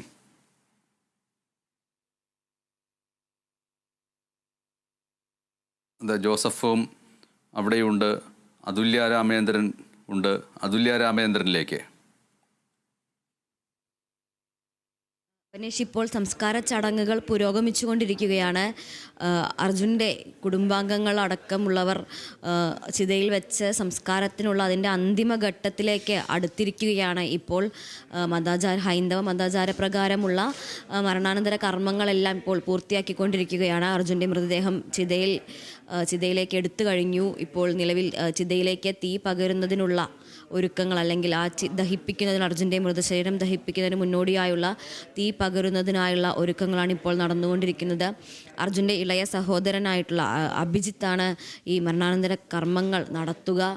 അർജുൻ്റെ മകൻ തീരെ ചെറിയ കുട്ടിയാണ്. നേരത്തെ ബനേഷ് സൂചിപ്പിച്ചതുപോലെ തന്നെ ചുറ്റും നടക്കുന്ന അല്ലെങ്കിൽ വന്നു പോകുന്ന ആളുകളെല്ലാം കൗതുകത്തോടെ നോക്കിയിരിക്കുന്ന ആ കുഞ്ഞിൻ്റെ ദൃശ്യങ്ങൾ നമ്മൾ നേരത്തെ കണ്ടതാണ്. മൃതദേഹത്തിനരികിൽ അമ്മ കൃഷ്ണപ്രിയയുടെയും അർജുൻ്റെ സഹോദരി അഞ്ജുവിൻ്റെയും മടിയിൽ ഇരുന്നു കൊണ്ട് എന്താണ് ചുറ്റും നടക്കുന്നത് എന്ന് ഒരു കൗതുകത്തോടെ അല്ലെങ്കിൽ അത്തരത്തിൽ വിടർന്ന കണ്ണുകളുമായി നോക്കിയിരിക്കുന്ന ആ കുഞ്ഞിനെ നമ്മൾ കണ്ടതാണ്. അതുകൊണ്ട് തന്നെ ആയിരിക്കാം ഒരുപക്ഷെ അർജുൻ്റെ സഹോദരനാണ് ഇപ്പോൾ ഈ കർമ്മങ്ങളെല്ലാം തന്നെ ചെയ്യുന്നത്. നിലവിൽ അർജുൻ്റെ മുറിയോട് വലതുവശത്തായി ഒരുക്കിയിട്ടുള്ള ഭാഗത്താണ് ഈ ഒരു സംസ്കാരം നടക്കുക. അർജുന ഏറ്റവും പ്രിയപ്പെട്ട ഇടം, അർജുന എന്നും തിരിച്ചെത്താൻ കൊതിച്ചിരുന്ന ഇടമായിരുന്നു വീട്.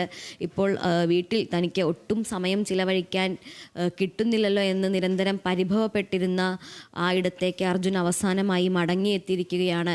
വലിയ ജനാവലി തന്നെ ഇപ്പോഴും ആ സംസ്കാരം നടക്കുന്ന ഇടത്തിനെ നമുക്ക് ദൃശ്യങ്ങളിൽ കൃത്യമായി കാണാം. ആ സംസ്കാരം നടക്കുന്നതിന് ചുറ്റുമുള്ള ആ മതിൽക്കെട്ടിനപ്പുറത്ത് നിന്നുവരെ ജനങ്ങൾ തടിച്ചുകൂടി അവസാനമായി എത്തുകയാണ്. ഒരു പക്ഷേ കാണാൻ ഒരു മുഖമില്ലാതിരുന്നിട്ട് പോലും ഇത്രയധികം ആളുകൾ ഒരാളെ കാണാൻ എത്തുന്നത്, അതിലെ ഒരു സാങ്കത്യം ഒരുപക്ഷെ മറ്റാർക്കും ഇത്രയധികം മലയാളികളെ പോലെ മനസ്സിലാകുമായിരിക്കില്ല. നിരവധി കമൻറ്റുകളടക്കം കണ്ടിരുന്നു. കാണാനായി ഒന്നും ബാക്കിയില്ലല്ലോ, എന്തിനാണ് ഇങ്ങനെയൊരു പൊതുദർശനം എന്നത്. പക്ഷെ അതൊരു വിരാമത്തിൻ്റെ ഒരു അടയാളപ്പെടുത്തലാണ്. എല്ലാം അവസാനിച്ചു, അല്ലെങ്കിൽ എല്ലാത്തിനും ഒരു ഉത്തരമായി എന്നുള്ള ആ ഒരു ഉറപ്പിൻ്റെ ഭാഗമായാണ് ഈ ഒരു പൊതുദർശനം അടക്കം. ആ ഒരു കുടുംബം എത്രത്തോളം പരിഭ്രാന്തിയിലാണോ അല്ലെങ്കിൽ എത്രത്തോളം പരിഭ്രമത്തിലാണോ ഈ ഒരു വാർത്ത വന്നപ്പോൾ ഉണ്ടായിരുന്നത്, ദിവസങ്ങൾ കഴിയും തോറും അത് ഒരു സംസ്ഥാനം ഒന്നാകെ വ്യാപിക്കുകയായിരുന്നു.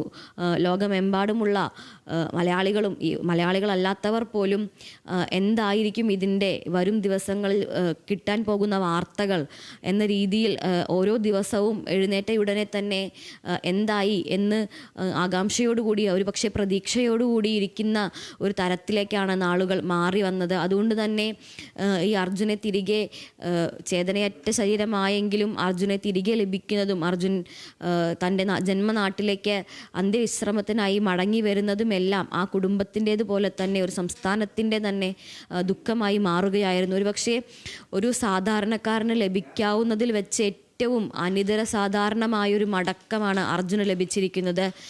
നേരത്തെ സതീഷ് കൃഷ്ണ സേൽ MLA ഒക്കെ സൂചിപ്പിച്ചതുപോലെ ഒരു ലോറി ഡ്രൈവർ അല്ലേ, വെറും ഒരു അർജുനല്ലേ എന്നുള്ള ചോദ്യങ്ങൾ ആദ്യ ദിവസങ്ങളിൽ എല്ലാവരും കേട്ടതാണ്. എന്നാൽ അത്തരത്തിൽ വെറുമൊരു എന്ന ആ വാക്കിനെ തന്നെ നിഷ്പ്രഭമാക്കിക്കൊണ്ട് ഒരു സാധാരണക്കാരന് ലഭിക്കാവുന്നതിൽ വെച്ച് ഏറ്റവും അസാധാരണം എന്ന് തന്നെ വീണ്ടും വീണ്ടും ആവർത്തിച്ച് പറയേണ്ടി വരികയാണ്. അത്രത്തോളം അനിതര സാധാരണമായ ഒരു മടക്കം, ഒരു അന്ത്യയാത്ര അല്ലെങ്കിൽ ഒരു വിട നൽകലാണ് ഇപ്പോൾ കേരളം സാക്ഷിയാകുന്നത്. നേരത്തെ നമ്മൾ സൂചിപ്പിച്ചതുപോലെ തന്നെ ആ അതിർത്തിയിൽ വെച്ച് കേരള പോലീസ് അർജുൻ്റെ മൃതദേഹം ഏറ്റുവാങ്ങുമ്പോൾ മുതൽ ഓരോ ഇടത്തും അർജുന അന്ത്യാഞ്ജലി അർപ്പിക്കാനായി വഴിയരികിൽ കാത്തു നിന്നിരുന്നത് നിരവധി പേരാണ്. ആ പുലർച്ചെ സമയമായിട്ട് പോലും ആംബുലൻസ് മാത്രമേ കാണാനാകൂ. അതിനുള്ളിൽ മൃതദേഹം ഉണ്ട് എന്ന് ഉള്ളൊരു വസ്തുത അറിയാമെന്നല്ലാതെ മറ്റൊന്നും കാണാനില്ലാഞ്ഞിട്ട് പോലും ആ പുലർച്ചെയും വഴിയരികിൽ അന്തിമോപചാരം അർപ്പിക്കാൻ നിരവധി പേരാണ് കാത്തുന്നത്. മഞ്ചേശ്വരത്തായാലും തലപ്പാടിയിലായാലും അഴിയൂരിലായാലും എല്ലാം ഏറ്റുവാങ്ങുന്നിടങ്ങളിലെല്ലാം മലയാളികൾ ഉള്ളിടത്തെല്ലാം അർജുന അന്തിമോപചാരം അർപ്പിക്കാൻ അവർ തയ്യാറായിരുന്നു. കേട്ടുകേൾവി മാത്രമുള്ള ഈ ചാനലുകളിലും മാധ്യമങ്ങളിലും പത്രങ്ങളിലും ഉള്ള ഒരു ഫോട്ടോ എന്നുള്ളൊരു ഓർമ്മ മാത്രമുള്ള ഒരാളുടെ ഓർമ്മയ്ക്ക് വേണ്ടി ഒരു നാടാകെ ഒന്നിക്കുകയായിരുന്നു.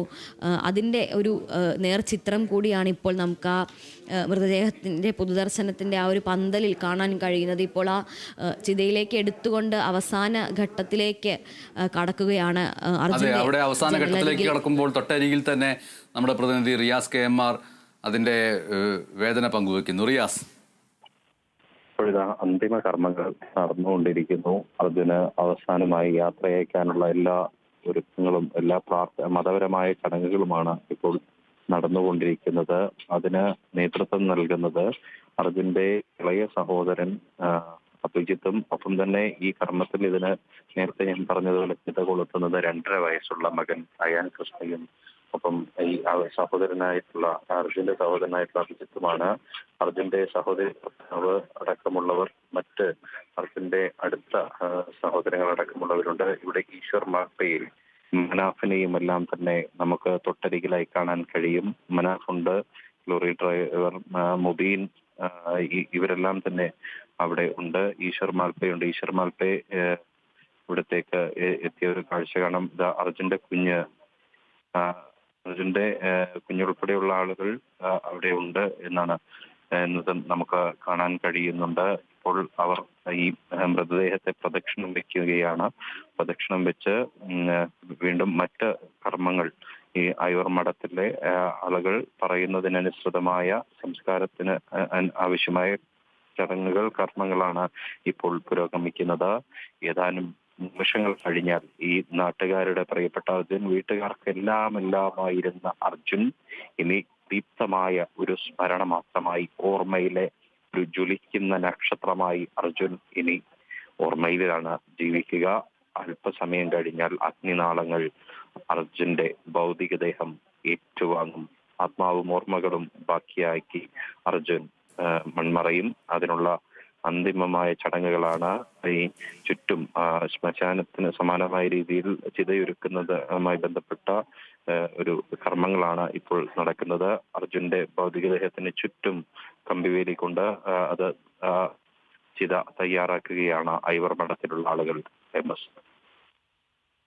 അതെ, ഈ മരണാനന്തര കർമ്മങ്ങൾക്ക് ശേഷം ഈ കുടുംബത്തിന് വീണ്ടും അതിജീവിക്കേണ്ടതുണ്ട്. ഈ കുടുംബത്തിന് യാഥാർത്ഥ്യങ്ങളിലേക്ക് തിരികെ വരേണ്ടതുണ്ട്. റിയാസ് KM ഇപ്പോൾ സൂചിപ്പിച്ചതുപോലെയുള്ള പദപ്രയോഗങ്ങൾ, ഭൗതികദേഹം, ആത്മാവ് എന്നിങ്ങനെയുള്ള കാര്യങ്ങളൊക്കെ വിശ്വാസികളെ സംബന്ധിച്ച് മാത്രം പ്രസക്തമായിട്ടുള്ള കാര്യമാണ്. ശാസ്ത്രീയമായിട്ട് അത് ശരിയുമാവണമെന്നില്ല. എന്തായാലും വിശ്വാസികളായ അർജുൻ്റെ കുടുംബത്തെ സംബന്ധിച്ചിട്ട് ഈ മരണാനന്തര ചടങ്ങ് അവരുടെ ജീവിതത്തിലെ ഏറ്റവും വേദനാനിർഭരമായിട്ടുള്ള ഒന്നാണ്. അത് കഴിഞ്ഞ് ചിത കത്തിയെരിഞ്ഞ ചാരമായി മാറിക്കഴിഞ്ഞാൽ അവർക്ക് അവരുടെ നിത്യജീവിതത്തിലേക്ക് തിരികെ പ്രവേശിക്കേണ്ടതുണ്ട്.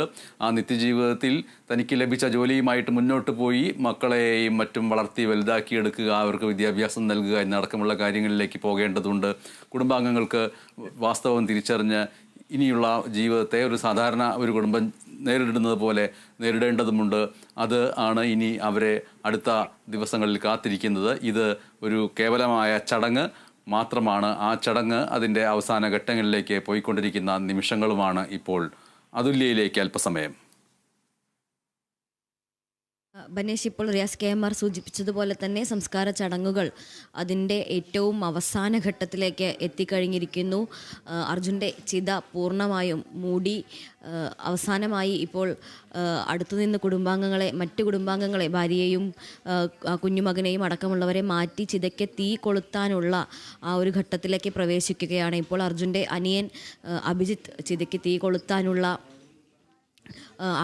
കൊളുത്താനുള്ള സാമഗ്രികളുമായി തയ്യാറായി നിൽക്കുകയാണ്. അല്പസമയത്തിനകം സംസ്കാരം പൂർത്തിയാകും. സംസ്കാരം പൂർത്തിയായതിനു ശേഷം ഒരു ഏതാണ്ട് അരമണിക്കൂറിനുള്ളിൽ എന്ത് തന്നെയായാലും അവിടെയുള്ള വീട്ടിലെ എല്ലാവിധ ചടങ്ങുകളും സംസ്കാര ചടങ്ങുകളും പൂർത്തിയായി എല്ലാവരും മടങ്ങുമെന്നാണ് നമുക്ക് ലഭിക്കുന്ന വിവരം. എന്തായാലും ഉച്ചയോടുകൂടി അവിടെ എല്ലാം അവസാനിക്കും. അതിനുശേഷം ഉച്ചയ്ക്ക് ശേഷം അർജുൻ്റെ വീടിന് തൊട്ട് മുന്നിലായി, അർജുൻ്റെ വീടിന് നേരെ വിപരീത ദിശയിലായി ഒരു പാടശേഖരം വിട്ടുമുണ്ട്. അവിടെ ഒരു അനുസ്മരണ യോഗം, ഒരു അനുശോചന യോഗം എന്ന രീതിയിൽ ഒരു കൂട്ടായ്മ സംഘടിപ്പിച്ചിട്ടുണ്ട്. അർജുൻ്റെ ഈ മരണാനന്തര ചടങ്ങിൽ പങ്കെടുക്കാൻ വന്നവരെല്ലാം തന്നെ ആ അനുശോചന യോഗത്തിലും കൂടി പങ്കെടുത്ത ശേഷമായിരിക്കും മടങ്ങിപ്പോവുക. രാഷ്ട്രീയ പ്രതിനിധികളും അതുപോലെ തന്നെ അവിടെ എത്തിച്ചേർന്നിട്ടുള്ള വിവിധ രാഷ്ട്രീയ സംഘടനകളുടെ നേതാക്കൾ, ജനപ്രതിനിധികൾ അടക്കമുള്ളവർ ഒരു അനുശോചന യോഗത്തിലും കൂടി പങ്കെടുക്കുമെന്നാണ് അറിയാൻ കഴിയുന്നത്. നിലവിൽ ഈ അർജുൻ്റെ വീടിന് തൊട്ടു മുന്നിലായി ആ ഒരു പാടശേഖരത്തിലാണ് ഈ ഒരു അനുശോചന യോഗം സംഘടിപ്പിച്ചിട്ടുള്ളത്. വൈകിട്ട് 5 മണിയോടുകൂടിയാണ് ഈ ഒരു അനുശോചന യോഗം ആരംഭിക്കുക. അതിന് മുന്നോടിയായി വീടിനകത്ത് വീട്ടുവളപ്പിലുള്ള സംസ്കാരത്തിൻ്റെ പരിപാടികളും സംസ്കാര ചടങ്ങുകളും എല്ലാം തന്നെ ഇപ്പോൾ പൂർത്തിയാകും. ആ സംസ്കാരം അതിൻ്റെ അവസാന ഘട്ടത്തിലേക്ക് എത്തിയിരിക്കുകയാണ്. നമുക്ക് ദൃശ്യങ്ങളിൽ കാണാനാകുന്നത് പോലെ തന്നെ അർജുൻ്റെ അനിയൻ ഇപ്പോൾ ചിതയ്ക്ക് തീ കൊളുത്താൻ പോവുകയാണ്. ഇതോടുകൂടി ബനേഷ് സൂചിപ്പിച്ചതുപോലെ തന്നെ ഈ ഒരു വിരാമമാകുന്നതോടുകൂടി അവർക്ക് ഇനി അവരുടെ ജീവിതത്തിലേക്ക് മടങ്ങിപ്പോകാൻ കഴിയും. ഒരു ജീവിത പ്രക്രിയയ്ക്ക് വിരാമമാകുകയാണ് റിയാസ് KMRലേക്ക്. ഇപ്പോൾ അർജുന്റെ ചിതയ്ക്ക് അനിയൻ അഭിജിത്ത് തീ കൊളുത്തുകയാണ്. അതിന് തൊട്ടു മുൻപായി അർജുന്റെ മകൻ അയൻ കൃഷ്ണ വന്നിരുന്നു. അയൻ കൃഷ്ണ പൊട്ടിക്കരയുന്ന, അതായത് കുഞ്ഞ് വിരുമ്പി കരയുന്ന ഒരു കാഴ്ച നമുക്ക് കാണാൻ കഴിയുന്നുണ്ട്. ഇപ്പോൾ ചടങ്ങുകൾ പുരോഗമിക്കുകയാണ്. തീ കൊളുത്തുന്ന ഒരു കാഴ്ചയാണ് ഇപ്പോൾ നടക്കുന്നത്. അന്തിമമായ ചടങ്ങുകളാണ് ഇപ്പോൾ നടക്കുന്നത്. അഭിജിത്തിന്റെ തൊട്ടു പിറകിലായി മൂത്ത സഹോദരി അഞ്ജുവിന്റെ ഭർത്താവ് ജിതിൻ, ഒപ്പം തന്നെ അവരുടെ സഹോദര അടുത്ത ബന്ധുക്കൾ എന്നിവരെല്ലാം തന്നെ ഉണ്ട്. അവരൊക്കെ ചേർന്നാണ് ഈ കർമ്മങ്ങൾ നിർവഹിക്കുന്നത്.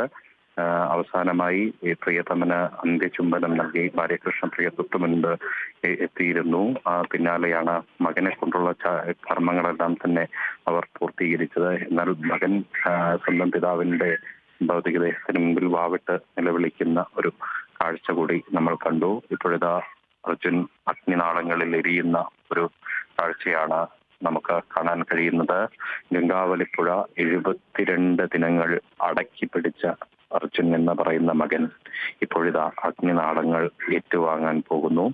അതിനാവശ്യമായി ചിതയിലേക്ക് സഹോദരൻ അഭിജിത്ത് തീ കൊളുത്തുന്നു. ആ ചടങ്ങുകളാണ് ഇപ്പോൾ പുരോഗമിക്കുന്നത്. അതിന് സാക്ഷിയായി വലിയൊരു ജനസഞ്ചയമുണ്ട്. അതിൽ തന്നെ ജനപ്രതിനിധികളും സാമൂഹ്യ പ്രവർത്തകരും എല്ലാം ഇവിടെയുണ്ട്. അർജുനെ സ്വന്തം വീട്ടുകാരനായി സ്നേഹിച്ച ആളുകളുണ്ട്. ചടങ്ങുകൾ നമുക്ക് കൃത്യമായി കാണാൻ കഴിയുന്നുമുണ്ട്.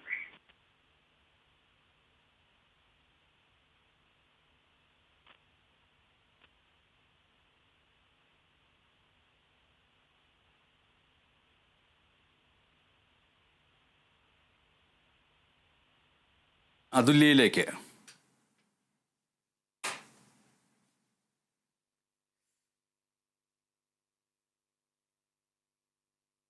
എന്തായാലും അർജുൻ്റെ സംസ്കാര ചടങ്ങുകൾ പൂർത്തിയായിരിക്കുകയാണ്. ഇനി ചിത എരിഞ്ഞ് തീരുക എന്ന പ്രക്രിയ മാത്രമേ ബാക്കിയായിട്ടുള്ളൂ. അർജുന് അന്ത്യാഞ്ജലി അർപ്പിക്കാൻ കണ്ണാടിക്കലിലേക്ക് എത്തിച്ചേർന്ന നൂറുകണക്കിന് ആളുകൾ ഇപ്പോഴും അവിടെ തന്നെയുണ്ട്. വീട്ടിനുള്ളിൽ കുടുംബം അർജുന് നേരത്തെ അന്ത്യാഞ്ജലി അർപ്പിച്ചിരുന്നു. അതിനുശേഷം മൃതദേഹം മുറ്റത്തെ പന്തലിൽ പൊതുദർശനത്തിന് വെച്ചിരുന്നു. 1 കിലോമീറ്ററോളം നീളത്തിൽ അന്ത്യാഞ്ജലി അർപ്പിക്കാനെത്തിയവരുടെ വരി പല ഘട്ടങ്ങളിലും നീണ്ടുപോവുകയുണ്ടായി. ഇപ്പോൾ വീട്ടുവളപ്പിൽ സംസ്കാരം പൂർണ്ണമായിരിക്കുന്നു. ഇനി അത് ചിത എരിഞ്ഞു തീരുക എന്ന പ്രക്രിയ മാത്രമേ ബാക്കിയുള്ളൂ. വന്നവരിൽ പലരും പതുക്കെയെങ്കിലും തിരിഞ്ഞു പോകും. ഓർക്കുക, കഴിഞ്ഞ രാത്രി മുതൽ കണ്ണാടിക്കൽ നിവാസികൾ അർജുൻ്റെ മൃതദേഹം എത്തുന്നതിന് വേണ്ടി ഉറക്കമൊഴിച്ച് കാത്തിരിക്കുകയായിരുന്നു. ആ കാത്തിരിപ്പാണ് ഈ അന്ത്യസംസ്കാര ചടങ്ങുകൾ ചിത ആയി എരിഞ്ഞ് ആകാശത്തേക്ക് ഉയരുന്നതിലൂടെ അവസാനിക്കുന്നത്. പുലർച്ചെ മുതൽ കണ്ണാടിക്കൽ അങ്ങാടിയിൽ ആളുകൾ കാത്തുനിന്ന കാര്യം ഓർക്കുക. 8 മണിയോടെ രാവിലെ മൃതദേഹം വഹിച്ചുകൊണ്ടുള്ള വാഹനം എത്തുമെന്നാണ് അറിയിച്ചിരുന്നതെങ്കിലും രാവിലെ 6 മുതൽ തന്നെ ആളുകൾ കവലയിലെത്തിയിരുന്നു. 8:15 മൃതദേഹം കണ്ണാടിക്കൽ ഭാഗത്ത് എത്തിച്ചപ്പോഴേക്കും നൂറുകണക്കിന് ആളുകൾ അവിടെ തടിച്ചുകൂടിയിരുന്നു. പിന്നീട് ആംബുലൻസിന് പിന്നാലെയും ആളുകൾ വിലാപയാത്രയായിട്ട് കണ്ണാടിക്കലിലെ ഈ വീട്ടിലേക്ക് നടന്നെത്തി. റോഡിന് ഇരുവശവും സ്ത്രീകളും കുട്ടികളും അവിടെയെല്ലാം കാത്തു നിന്നിരുന്നു. അവർ കൂടി ഇപ്പോൾ ഈ സംസ്കാര ചടങ്ങുകൾ കാണാൻ എത്തിച്ചേർന്നിരുന്നു. ഇപ്പോൾ ചിതയിൽ നിന്ന് ഉയരുന്ന പുക, സ്ത്രീകളും പ്രായമായ അമ്മമാരും വിതുമ്പി കരയുകയായിരുന്നു. സ്വന്തം മകനെ നഷ്ടപ്പെട്ടതിൻ്റെ വേദന പോലെയായിരുന്നു അവരുടെയും വേദന എന്നാണ് റിയാസ് KMR അടക്കമുള്ള ഞങ്ങളുടെ പ്രതിനിധികൾ അവിടെ നിന്ന് റിപ്പോർട്ട് ചെയ്തത്. പലപ്പോഴും വീടിന് സമീപത്ത് മൃതദേഹം വഹിച്ചുള്ള വാഹനം എത്തിയപ്പോൾ പോലീസിന് ആളുകളെ നിയന്ത്രിക്കേണ്ടി വരികയും ചെയ്തിരുന്നു. തുടർന്ന് കുറച്ചാളുകളെ മാത്രമായിട്ടാണ് വീട്ടിലേക്ക് കടത്തിവിടാൻ തുടങ്ങിയത്. വീടും പരിസരവുമെല്ലാം അതിനകം തന്നെ ആളുകളെ കൊണ്ട് തിങ്ങി നിറഞ്ഞിരുന്നു. നാട്ടുകാരുടെ പ്രിയപ്പെട്ട അർജുൻ എന്ന് എല്ലാവരും വിശേഷിപ്പിക്കുന്ന അർജുൻ്റെ മൃതദേഹം കാണുവാനുള്ള വിചാരത്തോടുകൂടി രാവിലെ മുതൽ കാത്തു നിൽക്കുകയായിരുന്നു അവരെല്ലാവരും. 9:30 വീട്ടിൽ പൊതുദർശനം ആരംഭിച്ചത്. മന്ത്രി AK Saseendran, MK Raghavan MP, Shafi Parambil MP, Karwar MLA Satish Sail, MLA-മാരായ KK രമ, സച്ചിൻ ദേവ്, ലിൻഡോ ജോസഫ്, തോട്ടത്തിൽ രവീന്ദ്രൻ, ജില്ലാ കളക്ടർ സ്നേഹിൽ കുമാർ ഇവരെല്ലാവരും വിലാപയാത്രയെ അനുഗമിച്ചിരുന്നു. ഇപ്പോൾ ആ ചടങ്ങുകളെല്ലാം പൂർണ്ണമാവുന്നു. ഇനി സൂചിപ്പിച്ചതുപോലെ ചിത എരിഞ്ഞ് തീരുക എന്ന പ്രക്രിയ മാത്രമാണ് ബാക്കിയുള്ളത്. രാവിലെ ജില്ലാ അതിർത്തിയായ അഴിയൂരിൽ സംസ്ഥാന സർക്കാരിൻ്റെ പ്രതിനിധിയായി മന്ത്രി AK ശശീന്ദ്രൻ്റെ നേതൃത്വത്തിലായിരുന്നു മൃതദേഹം ഏറ്റുവാങ്ങിയത്. മൃതദേഹവുമായി ആംബുലൻസ് കടന്നു വന്ന വഴികളിലും നിരവധി പേർ കാത്തുനിന്നിരുന്നു. മുങ്ങൽ വിദഗ്ധൻ ഈശ്വർ മാൽപേയും കാർവാർ MLA സതീഷ് സൈലും ഉടനീളം മൃതദേഹത്തെ അനുഗമിക്കുകയുണ്ടായി. ഓർക്കുക, ഇനി ഈ ചിത എരിഞ്ഞു തീർന്ന് കഴിഞ്ഞാലും പിന്നെയും കാര്യങ്ങൾ ബാക്കിയുണ്ട്. വൈകിട്ട് തൊട്ടടുത്തുള്ള വയലിൽ അനുശോചന യോഗം നടക്കും. ആ അനുശോചന യോഗത്തിൽ നാട്ടിലെ വിവിധ രാഷ്ട്രീയ പാർട്ടികളുടെ പ്രതിനിധികളും സാംസ്കാരിക സാമൂഹിക പ്രവർത്തകരും ഒക്കെ പങ്കെടുക്കും. അവരുടെ ഓർമ്മയിൽ എന്തായിരുന്നു അർജുൻ എന്നുള്ള കാര്യം പങ്കുവയ്ക്കും. ഓർക്കുക, ഇന്നലെ വൈകിട്ട് 7:15 കാർവാറിലെ ആശുപത്രിയിൽ നിന്നാണ് മൃതദേഹവും വഹിച്ചുള്ള ആംബുലൻസ് കോഴിക്കോട് കണ്ണാടിക്കലിലേക്ക് പുറപ്പെട്ടത്. ഇപ്പോൾ അത് എരിഞ്ഞ് തീരുന്നു. റിയാസ് KMR-ലേക്ക്. അർജുൻ ഇനി അനശ്വരനാണ്. അർജുൻ അമരസ്മരണയായി അഗ്നിനാളങ്ങൾ അർജുനെ ഏറ്റുവാങ്ങിയിരിക്കുന്നു. ശിരൂരിൽ ജൂലൈ 16 നടന്ന ആ ദുരന്തത്തിൽ മണ്ണിടിച്ചിലിൽ കാണാതായി. പിന്നീട് ഗംഗാവലിപ്പുഴയുടെ ഓളങ്ങളിൽ 72 ദിനങ്ങൾ അകപ്പെട്ട് കിടന്ന അർജുൻ, ലോറിക്കുള്ളിൽ അകപ്പെട്ട് കിടന്ന അർജുൻ 72-ാം ദിനം തുടർച്ചയായി നടത്തിയ തിരച്ചിലിന്റെ പരിശ്രമ ഫലമായി അർജുനെ കണ്ടെത്തി. അതിനുശേഷം പിന്നീട് DNA പരിശോധന, അത് നിയമപരമായ ഒരു നടപടിക്രമമായിരുന്നു. ആ നടപടിക്രമങ്ങൾ പൂർത്തീകരിച്ചു. ഇന്നലെ വൈകിട്ടോടുകൂടിയാണ് കാർവാറിലെ ആശുപത്രിയിൽ നിന്നും അർജുന്റെ ഭൗതികദേഹം കണ്ണാടിക്കലിലെ വീട്ടിലേക്ക് യാത്ര പുറപ്പെടുന്നത്. ആ യാത്ര ആംബുലൻസിൽ പുറപ്പെടുമ്പോൾ, കർണാടക സർക്കാരിന്റെ ആംബുലൻസിൽ ആ യാത്ര പുറപ്പെടുമ്പോൾ തന്നെ കാർവാർ MLA സതീഷ് കൃഷ്ണ സൈൽ, ഒപ്പം ശിരൂരിൽ തുടക്കം മുതൽ ഈ പ്രക്രിയയ്ക്കൊപ്പം നിന്നിരുന്ന മഞ്ചേശ്വരം MLA AK മഷറഫ് എന്നിവരും കർണാടക പോലീസും ഇതിന് അകമ്പടി സേവിച്ചിരുന്നു. വഴിയോരങ്ങളിൽ അർജുനെ ഒരു നോക്ക് കാണാനായി നിരവധി പേർ തടിച്ചുകൂടിയിരുന്നു. അന്ത്യാഭിവാദ്യം അർപ്പിച്ചിരുന്നു. കേരളത്തിന്റെ അതിർത്തിയിൽ കേരള പോലീസാണ് ഈ ഭൗതികദേഹം തുടക്കത്തിൽ ഏറ്റുവാങ്ങിയത്. പിന്നീട് കേരളത്തിന് വേണ്ടി ഈ ഭൗതികദേഹം ഏറ്റുവാങ്ങിയത് വനം മന്ത്രി AK ശശീന്ദ്രനാണ്. അത് വടകരയിലെ അഴിയൂരിൽ കോഴിക്കോടിന്റെ ജില്ലാ അതിർത്തിയിൽ വെച്ചായിരുന്നു ആ മൃതദേഹം രാവിലെ 6 മണിയോടുകൂടി മന്ത്രി ഏറ്റുവാങ്ങിയത്. പിന്നീട് ആംബുലൻസിൽ വന്ന ആ യാത്ര അത് പൂളാടിക്കുന്നിലെത്തുമ്പോൾ അർജുന്റെ പ്രിയപ്പെട്ട സഹപ്രവർത്തകരായിരുന്ന ലോറി ഡ്രൈവർമാർ അർജുന് അവിടെ ആദരം അർപ്പിച്ചു. അത് കഴിഞ്ഞ് പൂളാടിക്കുന്നിൽ നിന്നും പറവപ്പടി റോഡ് വഴി അർജുന്റെ സ്വന്തം പ്രദേശമായ കണ്ണാടിക്കൽ ടൗണിലേക്ക്, ആ കണ്ണാടിക്കൽ ടൗണിലാണ് ഏറെക്കാലം അർജുൻ രാഷ്ട്രീയ രംഗത്തും സാമൂഹ്യ രംഗത്തും ഒക്കെ നിറഞ്ഞ് പ്രവർത്തിച്ചത്. കഴിഞ്ഞ പ്രളയകാലത്ത് ഈ കണ്ണാടിക്കലിൽ വെള്ളം കയറിയ സമയത്ത് ഇവിടെയുള്ള ആളുകൾക്ക് ശുദ്ധജലത്തിന്റെ ബുദ്ധിമുട്ട് അനുഭവപ്പെട്ടപ്പോൾ അവർക്ക് കുടിവെള്ളം എത്തിക്കാൻ അർജുൻ ഓടി നടന്ന നാട്, അർജുൻ കളിച്ചു വളർന്ന നാട്, അർജുൻ നിരന്തരം നടന്നുപോയ നാട്. ആ നാട്ടിലൂടെ അർജുൻ ഈ വയലേലേക്ക് ഒത്ത നടുവിലൂടെയുള്ള റോഡിലൂടെ അർജുൻ സ്വന്തം വീട്ടിലേക്ക് വരുമ്പോൾ അവസാനമായി ഒരു നോക്ക് കാണാൻ വേണ്ടി അതിൽ പ്രായമുള്ളവരുണ്ടായിരുന്നു. സ്ത്രീകളും കുട്ടികളും അടക്കമുള്ളവർ അതിനകത്ത് ഉണ്ടായിരുന്നു. അവർ അർജുനെ ഒരു നോക്ക് കാണാനായി റോഡരികിൽ തടിച്ചുകൂടി. ഏറ്റവും ഒടുവിൽ കണ്ണാടിക്കലിലെ വീട്ടിലേക്ക് ഏകദേശം 80 ദിവസത്തിന് അപ്പുറം പിന്നിട്ട് അർജുൻ വീട്ടിലേക്ക് വന്ന് കയറിയത് ചേതനയേറ്റ ശരീരമായാണ്. അച്ഛൻ പ്രേമൻ കഴിഞ്ഞ ദിവസം വീട്ടിൽ വെച്ച് വീണ് പരിക്കേറ്റ് കിടപ്പിലായിരുന്നു. ആ അച്ഛന്റെ മനസ്സുകൂടി തകർന്നു കിടക്കുന്ന ഒരു സാഹചര്യമായിരുന്നു നമ്മൾ കണ്ടത്. വീട്ടിനകത്തേക്ക് ചടങ്ങുകൾക്കും മറ്റുമായി അടുത്ത ബന്ധുക്കൾക്കുമായി ഈ ഭൗതികദേഹം കയറ്റി. ആ സമയത്ത് അമ്മ ഷീല പൊട്ടിക്കരഞ്ഞ് വാവിട്ട് കരയുന്ന, നിലവിളിച്ച് കരയുന്ന ഒരു വേദനാജനകമായ ഒരു കാഴ്ചയുണ്ടായി. ഒപ്പം തന്നെ അർജുന്റെ ഭാര്യ കൃഷ്ണപ്രിയ, 2.5 വയസ്സുള്ള മകൻ അയൻ കൃഷ്ണ എന്നിവർ അന്ത്യ ചുംബനമർപ്പിച്ചു. സഹോദരങ്ങൾ അഞ്ജുവും അഭിജിത്തും അഭിരാമിയും പ്രിയപ്പെട്ട സഹോദരനെ കണ്ട് വിതുമ്പുന്ന കാഴ്ചയും നമുക്ക് കാണാൻ കഴിഞ്ഞു. അതിനുശേഷമാണ് വീട്ടുമുറ്റത്ത് പ്രത്യേകം തയ്യാറാക്കിയ പന്തലിൽ ഈ മൃതദേഹം പൊതുദർശനത്തിനായി സജ്ജമാക്കിയത്. അവിടെ കേരളത്തിന്റെ വിവിധ ഭാഗങ്ങളിൽ നിന്നുള്ള ആളുകൾ അവർ ഈ വീട്ടിലേക്ക് ഒഴുകിയെത്തി. ആയിരക്കണക്കിന് ആളുകളാണ് അന്തിമോപചാരം അർപ്പിച്ചത്. 1.5 മണിക്കൂറിലേറെ ആ പൊതുദർശനം നീളുന്ന ഒരു കാഴ്ചയും ഉണ്ടായി. അതിനുശേഷമാണ് അർജുന്റെ വീട്ടിൽ, അർജുന്റെ മുറിയോട് ചേർന്ന്, അതിന്റെ വലതുവശത്തോട് ചേർന്ന് ഐവർ മഠം ആളുകൾ തയ്യാറാക്കിയ ആ ചിതയിലേക്ക് അർജുന്റെ ഭൗതികദേഹം എടുത്തത്. ഇളയ സഹോദരൻ അഭിജിത്തും അർജുന്റെ 2.5 വയസ്സുള്ള മകൻ അയാൻ കൃഷ്ണയും അടക്കം ആ ചടങ്ങുകളുടെ ഭാഗമായി ഏറ്റവും ഒടുവിൽ ഇളയ സഹോദരൻ അഭിജിത്ത് ചിതയ്ക്ക് തീ കൊളുത്തി. ഇപ്പോഴിതാ അർജുനെ അഗ്നിനാളങ്ങൾ ഏറ്റുവാങ്ങിയിരിക്കുന്നു. അർജുൻ ഇനി അമരസ്മരണയാണ്. ജ്വലിക്കുന്ന നക്ഷത്രമായി ജനഹൃദയങ്ങളിൽ അർജുൻ എന്നും ജീവിക്കും. MS. അതെ, 3 പ്രദക്ഷിണം ചെയ്ത് കൂളക്കുടുക്ക എറിഞ്ഞുടച്ച് ആ ചടങ്ങുകൾ പൂർത്തിയായിരിക്കുകയാണ്. ഒരുപക്ഷെ മനസാക്ഷിയുള്ളവർ എന്ന് കരുതപ്പെടുന്നവരുടെ, ഉള്ളിൽ കരുണയും സ്നേഹവും വാത്സല്യവും ഉള്ളവർ എന്ന് കരുതപ്പെടുന്ന കേരളത്തിലെ ഭൂരിപക്ഷം പേരുടെയും സ്നേഹത്തെയും ആദരവിനെയും സാക്ഷി നിർത്തിക്കൊണ്ടാണ് അർജുന് വിട നൽകിയിരിക്കുന്നത്. ഗംഗാവലിപ്പുഴ ആഴങ്ങളിൽ ഒളിപ്പിക്കാൻ ശ്രമിച്ച അർജുൻ്റെ മൃതദേഹം 75-ാം ദിവസം ഇന്ന് ചിതയിൽ അമർന്ന് തീരുകയാണ്.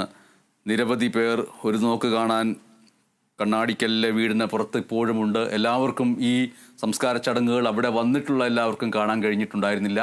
അത് കേരള ജനതയെ കാണിക്കുക, അവർക്ക് അതിനുള്ള അവസരമൊരുക്കുക എന്ന ദൗത്യമാണ് കേരള വിഷൻ ന്യൂസ് ഈ നിമിഷം വരെയും ചെയ്തുകൊണ്ടിരുന്നത്. അത് ഈ നിമിഷങ്ങളിൽ പൂർത്തിയാവുന്നു. ഭാരതപ്പുഴയുടെ തീരത്തുള്ള തിരുവല്ലാമല ഐവർമഠം ശ്മശാനത്തിൽ നിന്നുള്ള പരികർമ്മികൾ, സംഘങ്ങൾ എന്നിവർ എത്തിച്ചേർന്നാണ് ഈ സംസ്കാര ചടങ്ങുകൾ പൂർണ്ണമാക്കിയിരിക്കുന്നത്.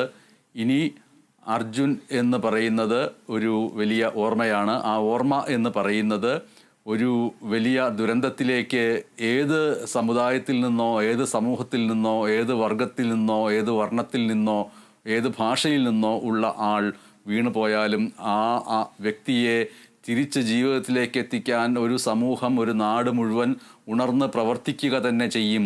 അതിൽ വിജയിച്ചില്ലെങ്കിൽ പോലും അത് അനാഥമായി ഏതെങ്കിലും ഒരു ഭാഗത്ത് ഒഴിവാക്കപ്പെടേണ്ടതല്ല. തിരിച്ച് കണ്ടെത്തി ഉചിതമായ രീതിയിൽ സംസ്കരിക്കുന്ന പ്രക്രിയ വരെയും ആ മനസാക്ഷി തുടരുക തന്നെ ചെയ്യേണ്ടതുണ്ട് എന്നതാണ് ഈ സംസ്കാര ചടങ്ങ് കാണുമ്പോൾ നമ്മൾക്ക് മനസ്സിലാക്കാൻ കഴിയുന്നത്.